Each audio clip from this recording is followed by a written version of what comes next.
بسم اللہ الرحمن الرحیم۔ اگر آپ نے ان وجوہات کے باوجود دوبارہ نماز نہ پڑھی تو آپ کی نماز کسی صورت قبول نہ ہوگی۔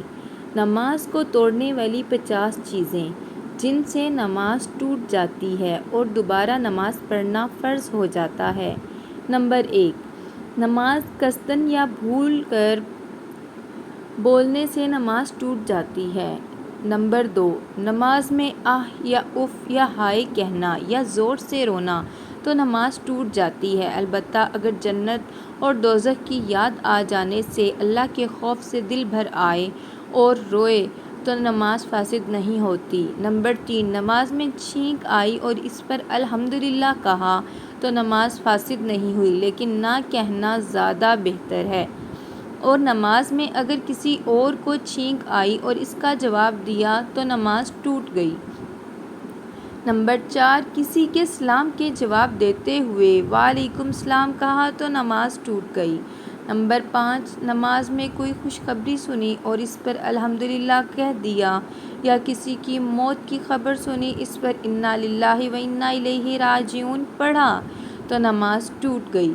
نمبر 6، کسی خط یا کتاب پر نظر پڑی اور الفاظ کو اپنی زبان سے ادا نہیں کیا لیکن صرف دل میں مطلب سمجھا تو نماز نہیں ٹوٹی، البتہ اگر زبان سے الفاظ ادا کر دیے تو نماز ٹوٹ جاتی ہے۔ نمبر 7، نماز میں قرآن دیکھ کر اس سے تلاوت کرنے سے نماز ٹوٹ جاتی ہے۔ نمبر 8، نماز میں قہقہ کے ساتھ ہنسنے سے نماز ٹوٹ جاتی ہے اور اس کے ساتھ وضو بھی ٹوٹ جاتا ہے۔ نمبر 9، اگر کسی نے نماز کے دوران گھڑی کو دیکھا تو نماز نہیں ٹوٹی، لیکن اگر منہ سے الفاظ ادا کیے تو نماز ٹوٹ گئی۔ نمبر 10، عمل کثیر کرنا یعنی ایسا کام کرنا کہ دیکھنے پہ یہ گمان کرے کہ وہ نماز میں نہیں ہے۔ نمبر 11، نماز میں کوئی چیز کھا لی یا کچھ پی لیا تو نماز ٹوٹ گئی، یہاں تک کہ اگر چھالیا کا ٹکڑا کھا لیا تو نماز ٹوٹ گئی، البتہ اگر کوئی دانتوں میں اٹکی ہوئی چیز ہو اور نگل لیا، اگر وہ چنے سے کم ہو تو نماز ہو گئی، اور اگر چنے کے برابر ہو یا اس سے زیادہ ہو تو نماز ٹوٹ گئی۔ نمبر 12، منہ میں پان رکھا ہے یا چوئنگم وغیرہ رکھا ہے اور اس کی مٹھاس حلق میں جاتی ہے تو نماز ٹوٹ جاتی ہے۔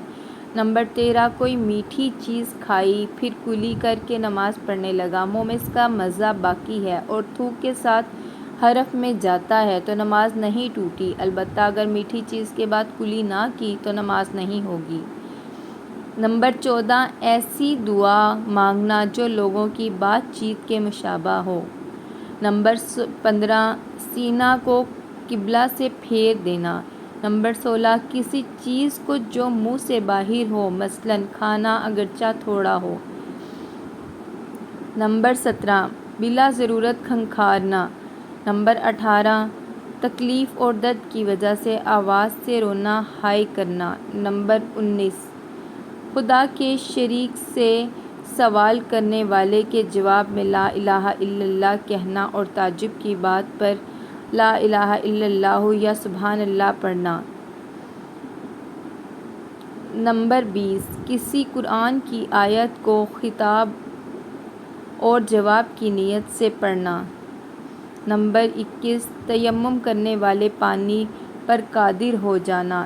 نمبر 22، موضوع پر مسح کرنے والے کی مدت کا ختم ہو جانا۔ نمبر 23، موضوع کو نکال دینا اگرچہ فعل قلیل سے نکالا جائے۔ نمبر 24، ان پڑھ کا ایک آیت یاد کر لینا۔ نمبر 25، ننگے کو کپڑا مل جانا۔ نمبر 26، اشارے سے نماز پڑھنے والے کا رکوع اور سجدہ پر قادر ہو جانا۔ نمبر 27، صاحب ترتیب کو قضا نماز یاد آ جانا۔ نمبر 28، جو امامت کے قابل نہ ہو اس کو خلیفہ بنانا۔ نمبر 29، نماز فجر میں سورج نکل آنا۔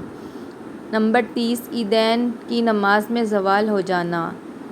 نمبر 31، جمعہ کی نماز میں عصر کا وقت ہو جانا۔ نمبر 32، پٹی کا زخم سے اچھا ہو کر گر جانا۔ نمبر 33، معذور کے عذر کا جاتا رہنا۔ قصداً وضو توڑ دینا یا کسی دوسرے کے فعل سے وضو ٹوٹ جانا، مثلاً کسی نے کوئی چیز ماری اور خون نکل آیا۔ نمبر 35 بے ہوش ہو جانا۔ نمبر 36 پاگل ہو جانا۔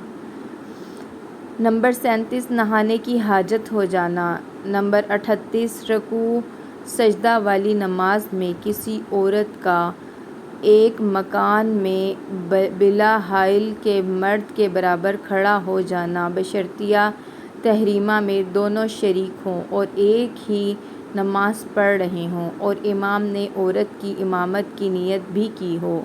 نمبر 39 اپنے امام کے علاوہ دوسرے شخص کو نماز میں غلطی بتانا۔ نمبر 40 اللہ اکبر کے حمزہ میں مد کرنا۔ نمبر 41 قرآن شریف دیکھ کر نماز پڑھنا۔ نمبر 42 ایک رکن کی مقدار سطر کا کھل جانا، مطلب کوئی کپڑا آپ کا ہٹا ہو۔ نمبر 43 مقتدی کا امام سے پہلے کوئی رکن پورا کر لینا اور امام کے ساتھ بالکل شریک نہ ہونا، مطلب آپ امام سے آگے ہو گئے ہوں۔ نمبر 44 نماز میں ہاتھ سے قمیص ٹھیک کرنا۔ نمبر 45 بدن کے کسی بھی حصے پر خارش کرنا، اگر ہلکی پھلکی ہو تو اس سے نماز نہیں ٹوٹتی۔ نمبر 46 مرد نمازی کے سامنے عورت کا گزرنا۔ نمبر 47 نماز میں پیشاب کی شدت کا محسوس ہونا۔ نمبر 48 مرد کے سر سے ٹوپی گر جائے تو اسے اٹھا کر پہن لینا۔ نمبر 49 عورت کے سر کے بال بوجہ دوپٹے کا باریک ہونا نظر آنا۔ نمبر 50 عورت کی شلوار ٹخنوں سے اوپر اور مرد کی شلوار ٹخنوں سے نیچے ہونا۔ ان تمام وجوہات سے نماز ٹوٹ جاتی ہے اور دوبارہ پڑھنا فرض ہو جاتا ہے۔ اللہ پاک ہمیں توفیق دے نیک عمل کرنے کی اور ہماری تمام عبادات کو اپنی بارگاہ الہی میں قبول اور منظور فرمائے، آمین۔